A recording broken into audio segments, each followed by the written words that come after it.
Welcome to the C-section healing space. I came to a realization that no one is going to give you the green light to do what it is that you want to do, whatever that might be. Actually, there's probably more people that will tell you not to do the thing than to actually go and do the thing.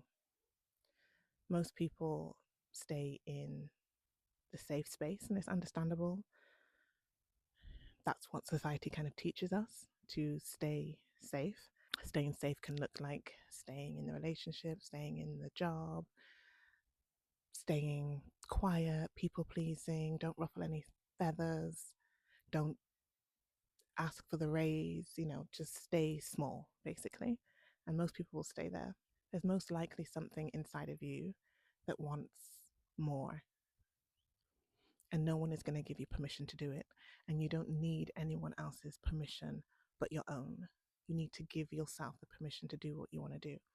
And I'm not even talking about the bigger things like starting a business or moving abroad or traveling or whatever it might be, things that I love. But I'm talking about things like having that conversation that you really need to have with somebody. And maybe you're scared to have the conversation, but sorry, that was a butterfly. I thought it was a bee. But it's needed. Maybe you would love to learn something new. Maybe you want to know how to crochet, and so you need to take a course or a class to learn how to do that. Maybe you'd love to go for a walk each day, but you don't give yourself the permission to do it. Maybe you'd love to be consistent going to the gym 3 times a week. Maybe you'd love to put down the can of Coke and pick up a water instead and drink a glass of water a day, but you don't give yourself permission to do that. Maybe you'd like to rest. Just take a moment to rest and to pause, but you don't give yourself permission to do that. No one else is going to give you permission to do what it is that you want to do in your life other than you, and you don't need anybody else's permission to do it but your own. But you have to give yourself that permission. I found that when people don't give themselves permission to do something, it's because actually they're not sure whether they are worthy of it or not. If you're not giving yourself permission to do something that you can do, that you actually can do, it's most likely because you don't feel worthy of it. So it's important for you to look into why you don't feel worthy of going for the walk, taking the rest, starting the business, traveling, wearing the dress, going to the gym, having that conversation, saying no to someone or something, saying yes to something or someone. Like, where's that really coming from? And if it is coming from being afraid of what somebody else might think or what someone else is going to say or how someone else is going to perceive you, again, why does that matter? And you probably feel like you have a lot of time. You probably feel like you have a lot of time. Like, I can do it tomorrow, I can do it another time, I'll do it when the kids get to this age. Because I know those are the kind of things I thought. I'll do it when the kids go to school. And then there's just something else that will come up, another excuse.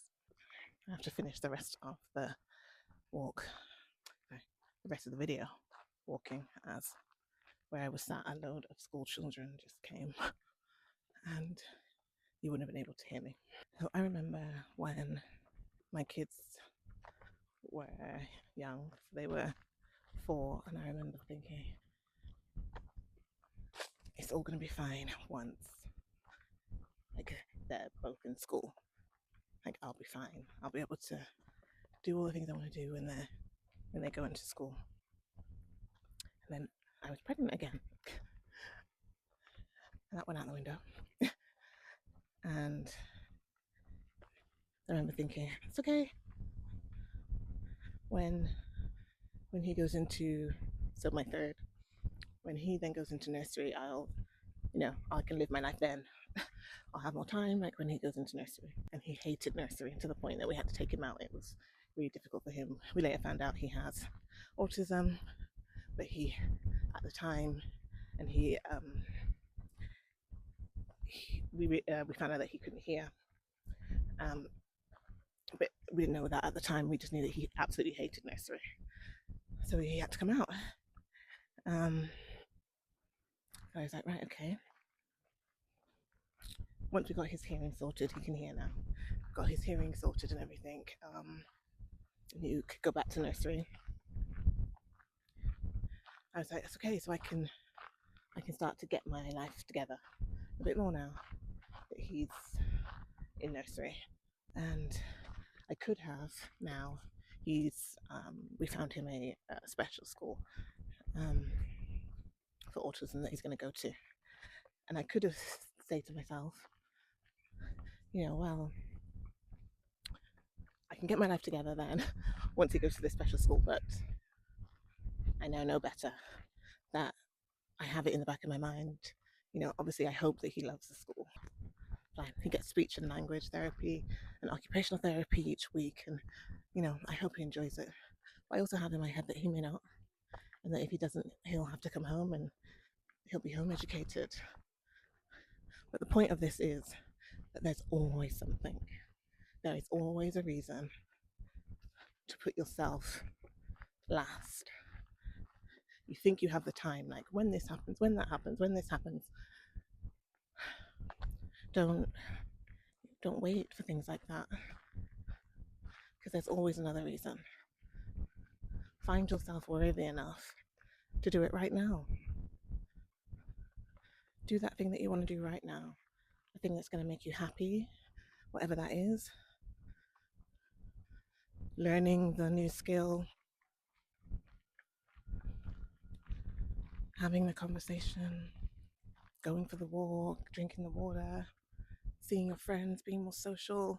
Do those things now. And this is all part of the healing. Doing that thing is all part of the healing. That's what healing can look like for you. Not waiting for permission. No one's going to give it to you. Take it. So tell me in the comments, what does healing look like for you today? And if you haven't already, do like, share, comment for any other mom or woman who needs to know that she doesn't need to wait for permission. No one's going to give it to her. She just has to decide.